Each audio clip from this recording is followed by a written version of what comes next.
There was some good points brought up in the previous video about bandwidths, and there was a couple of patches, I guess, for the game. I don't know if the patches work with the benchmark. I haven't even thought of trying that. I was more just looking to see if this graphics card was even capable of running the game, to be honest. One of the points that brought up was that this graphics card is running at PCI Gen 3 instead of Gen 4, but unfortunately the motherboard, the traces or something on it just can't do Gen 4. So one of the BIOS updates that came out for this motherboard, they actually just removed that option, because the other solution would be to make a new PCB and change the traces on it, and that just, you can't just download that from the internet. And so this is stuck at Gen 3. The side note of that, though, is the bus interface load here. I haven't really seen that pegged, and that's the PCIe interface to the rest of the computer from the card right there. I've seen like maybe 10%, but that's not like pegged. There's no bandwidth left to load stuff via the PCI Direct VRAM, I think it's called. Everybody has a different name for it now, but it's a PCI protocol that's existed since the dawn of pain. And what was it? Like, yeah, GPU Direct Storage, or CXL.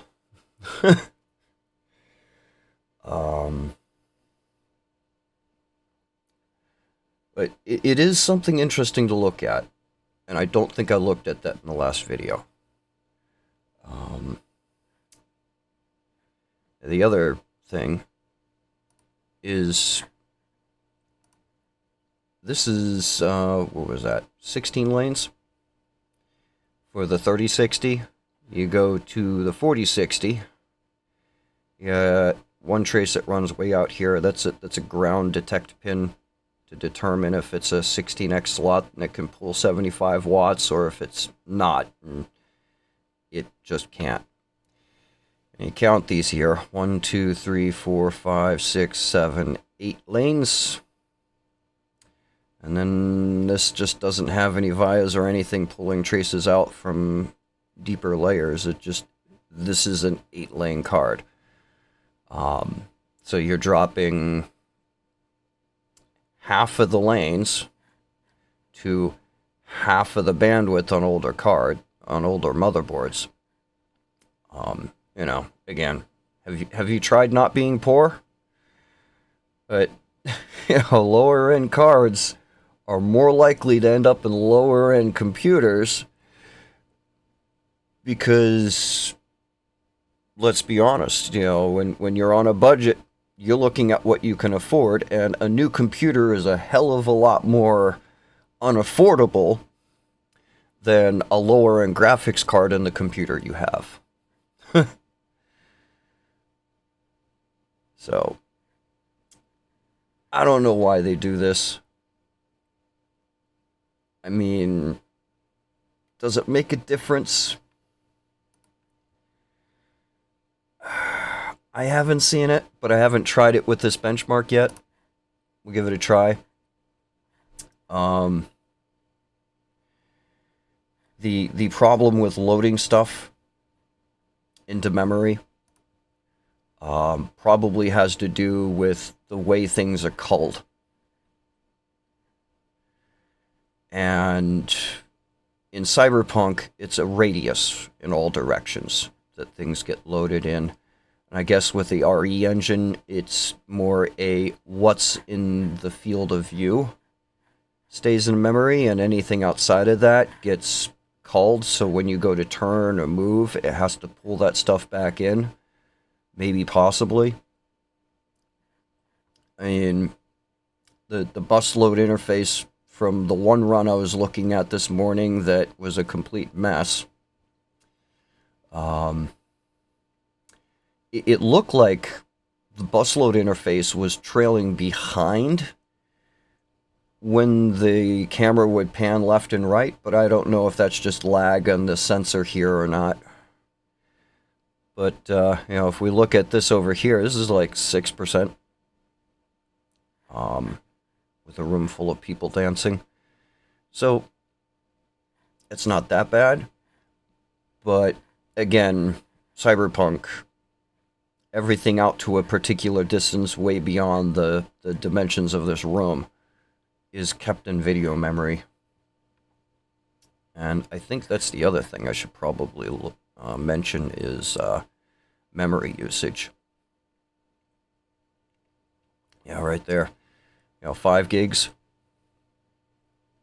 This was on the 1070. And with this card, it didn't change much at all. So, you know, very efficient assets and texture maps that actually fit the objects they're on and stuff, I guess, maybe, possibly. I mean, someone was hypothesizing that they're using 4K textures for every single twig and pebble, which I'm not sure it's that bad, but you know, it may be something like that. Let's see if I can trim that out. I hit play on the wrong game. Oh, that's the other thing I forgot. I'll tab back to that.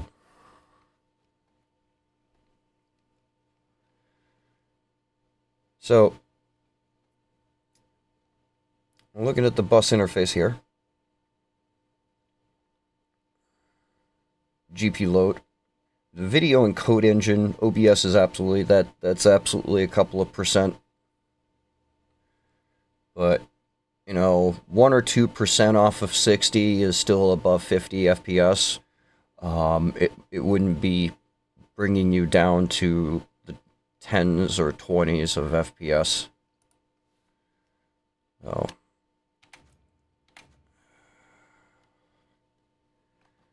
and that's why this makes for long videos.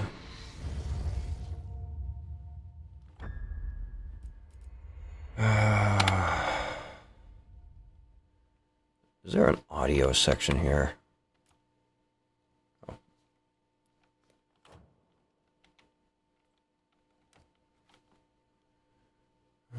Audio over there. Yeah, let's bring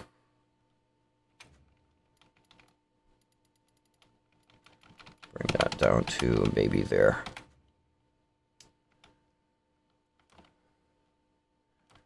So this absolutely, every time you fire the thing up, it absolutely forgets where you were. So, you know, key commands are kind of awkward. You can't just check the checkbox there. You got to press the space bar. Escape to go back to that part there. So what I'm going to do is we want to see just how bad the bandwidth is. I want to see what the actual hardware frame per second is, not oh,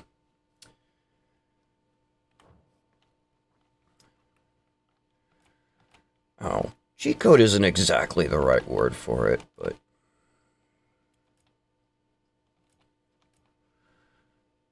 anti-aliasing, render scaling only works, ray tracing is off, texture quality is on high. That's the part that actually matters, right? And mesh quality. The next one. Sound quality.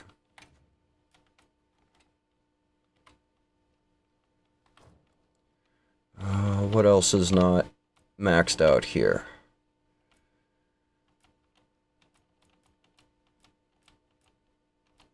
Oh. Render distance. There we go. And again, depending on how this does the culling. We're already up to 7 megs or 7 gigs used on the graphics card, so you know, something like that, the 8 gig 4060, that's probably Achilles heels of that. And I vaguely remember a lot of people saying, yeah, it's not the best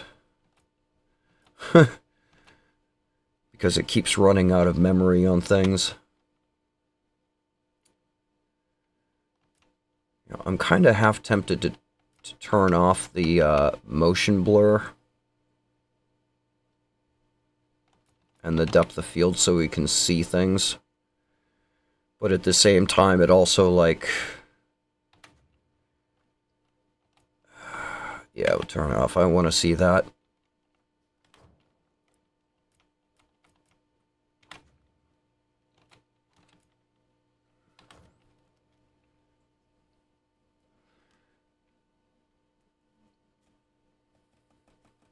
So I think OBS was set to like 5 megabytes per second of encoding, seeing that using the engine. I don't know if that's like a dedicated circuit on the card or if it's using CUDA or whatever compute cores.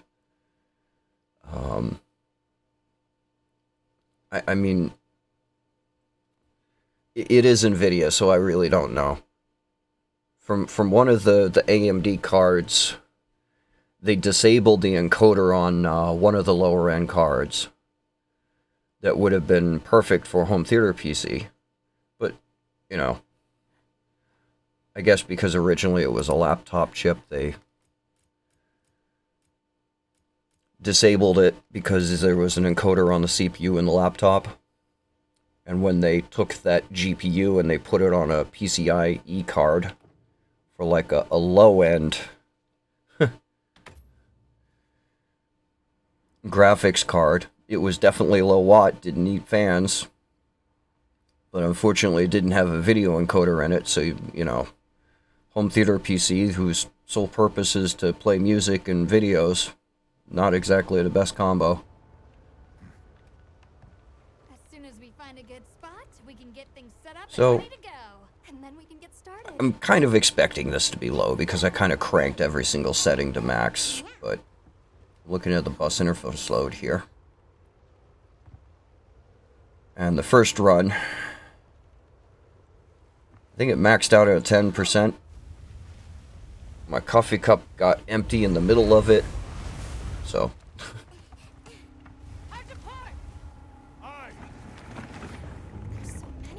So that's what I'm looking at there. This is already right there at over 11 gigs, and there's only 12 gigs on the card, so.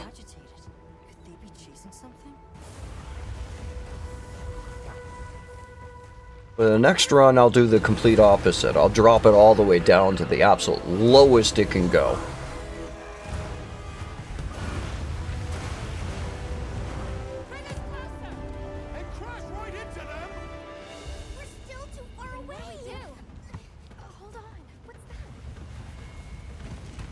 I mean, this is for the bus interface load. I mean, if this was 8 lanes, there's plenty of bandwidth there.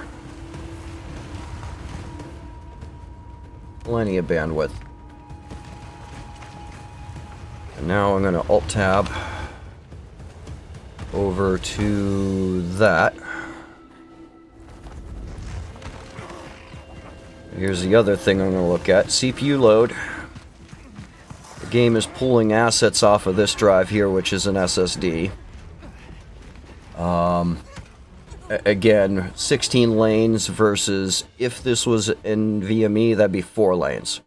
This is way slower than the 16 or even 8 lanes of the graphics card.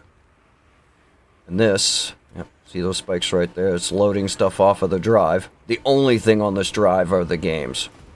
So, that's 6 gigabit per second SATA, getting pretty high up there.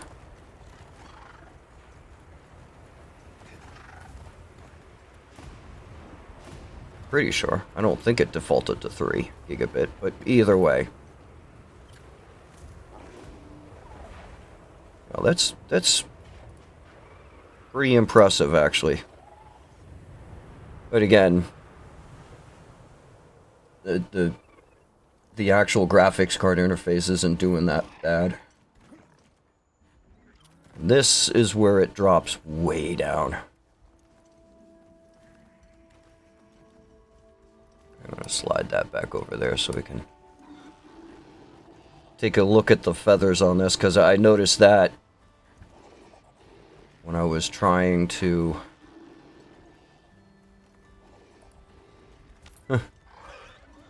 set the settings to bare minimum. It was weird patterns on those feathers.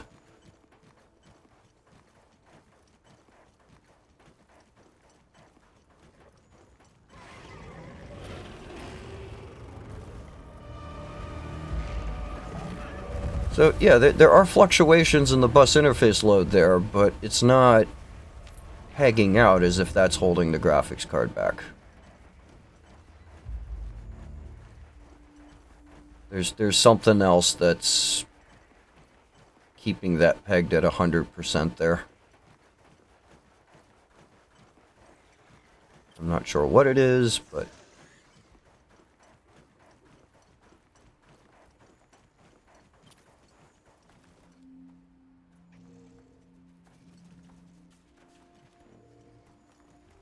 I mean, hypothetically speaking, if it was stalling out because textures weren't loaded into VRAM, then the GPU would not be at 100% load. It would be reduced load because it's waiting on assets to load into VRAM.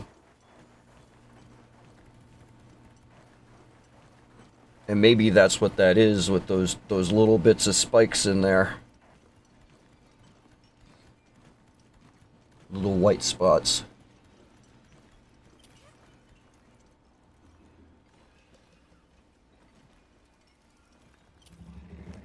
But I don't think those little white spots would be a difference between 60 FPS and 30. There's way more going on. Aside from the fact that this run right now is super extreme.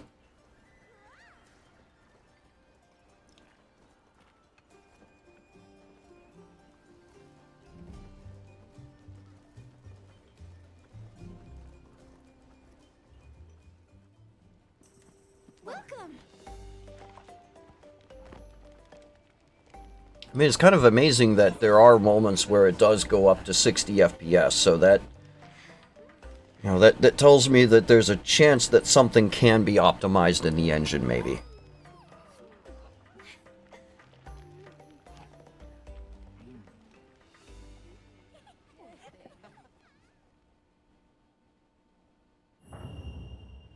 Alright. So, at this point, can I see how long this is? This is already 12 minutes. Sorry. Well, the first recording was even longer because I had to get up and fix my broken coffee cup. Alright, so we're going to go back over to this, and we're just going to go with the lowest settings possible.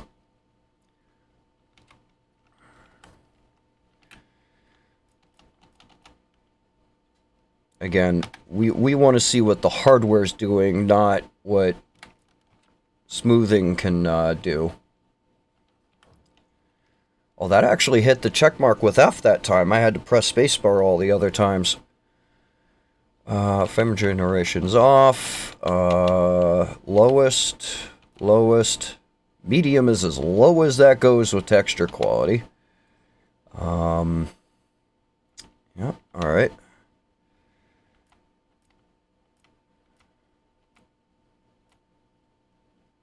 Render distance.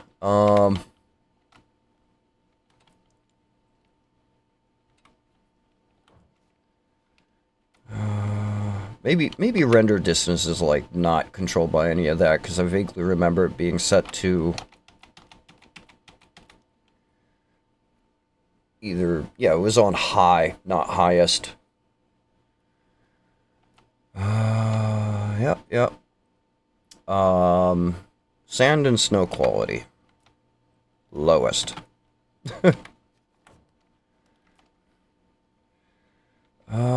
Surface quality. Lowest. So apparently what they call lowest can be lowered a little bit more. Bloom effects. Off. That's good. Vignette, that's like darkness around the edges. Turn that off. Alright. Now we are about as low as it gets. Except for the one thing that doesn't have a low option.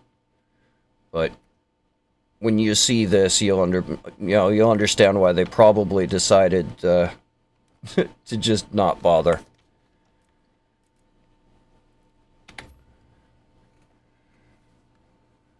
Yeah, spike to 10%, they're loading. Seen there on the bus interface.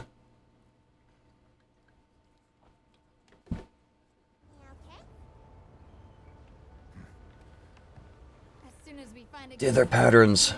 I mean, we're getting 60 FPS right now. You know, this, with frame generation, to bring that 50 up to 60, that'd be great. But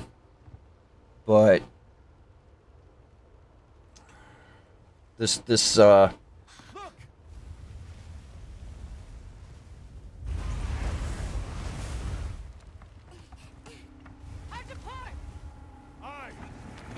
maybe that's that speckle effect is just shadows. It's almost like the ancient GIFs that are only like 8-bit color, 256 colors. And they used to have to use dither patterns to get more variation in color.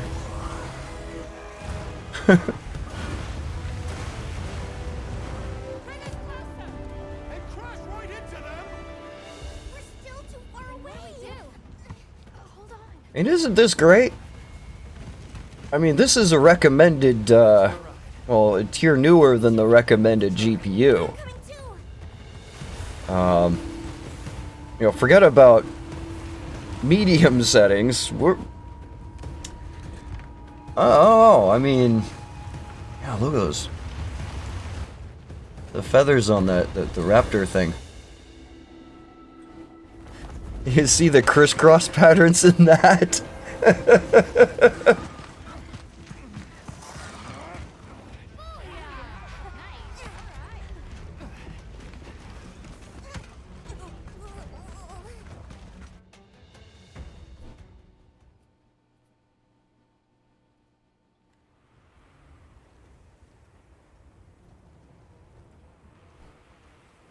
Yeah, I mean, look at those feathers.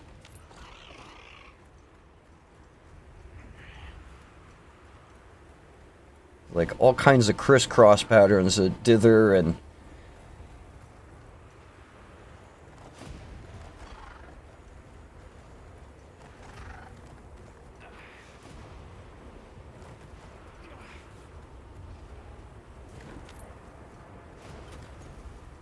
we're still down at like 36 FPS there. 35. So yeah, there's stuff in the engine somewhere that needs optimization. Because even at the absolute rock bottom settings, the FPS just isn't that great. You know, 88 graphics aside from like the 1970s. Actually, I think CGA came out in closer to 1980. I don't know. I should probably look Yeah. I better look that up.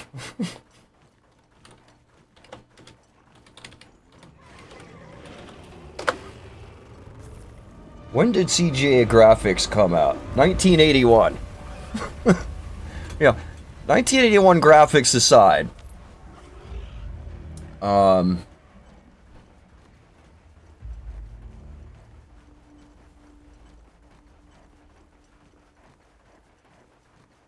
this is where every time the camera goes to pan left or right, look at the bus interface load, and it looks like it's spiking after the turn.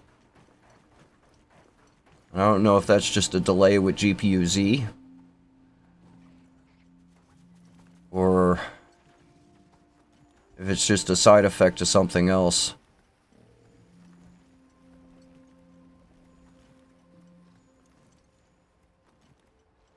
It's weird anomalies on the screen. I think there's supposed to be bugs flying in front of the camera, and the frames are just so bad that it just looks like a tearing or something. I mean, this graphics card isn't overclocked. I mean, it's stock, so that's not LN2 overclocking anomalies that was around that pond. Pretty sure that was just like bugs flying in front of the camera that really just didn't look right.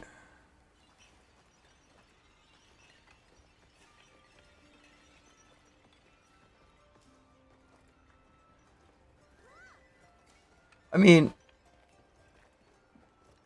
with the settings like this, can FSR actually fix this and make it look okay, not just bring everything up to 60 FPS? I really doubt it. Welcome. That is... Go ahead, help yourselves.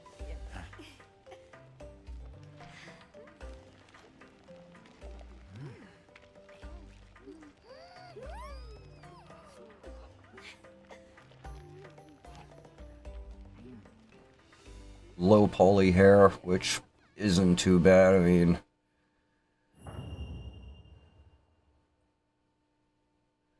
mean, you have to go to offline rendering to get some pretty good looking hair. Like that Brave movie. But, you know, lowest possible settings, I can't lower or turn off anything else and it's still not 60 FPS, so... I don't know.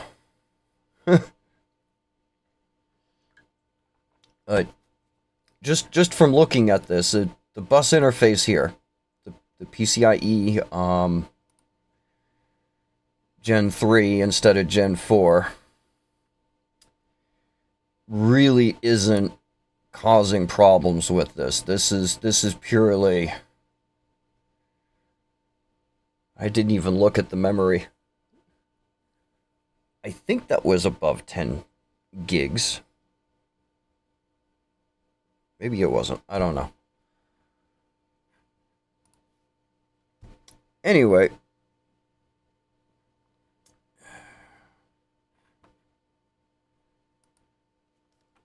The game needs work.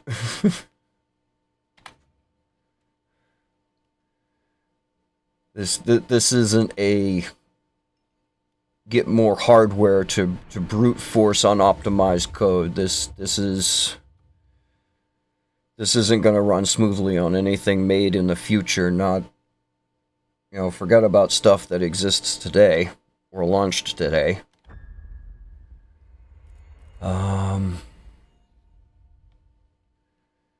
I don't have anything else to add.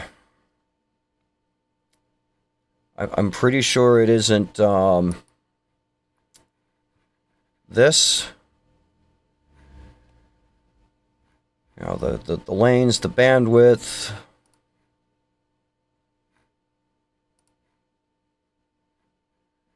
Settings in the BIOS that have been removed because the board just can't do it.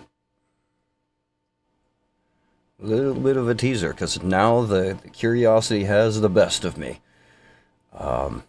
This is a 4060 8-lane 8GB card. Came with a pre-built, And because my other monitors are just so ancient, I didn't have a spare DVI to DisplayPort adapter cable, so the 1050 Ti kind of ended up in that computer. So yeah, as soon as I finish setting up the drivers and stuff for this, I'll probably make another video.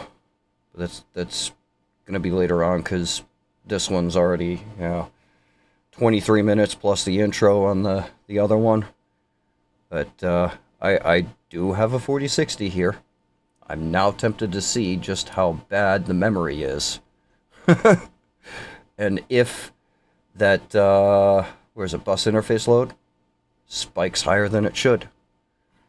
So with that, be cool, y'all.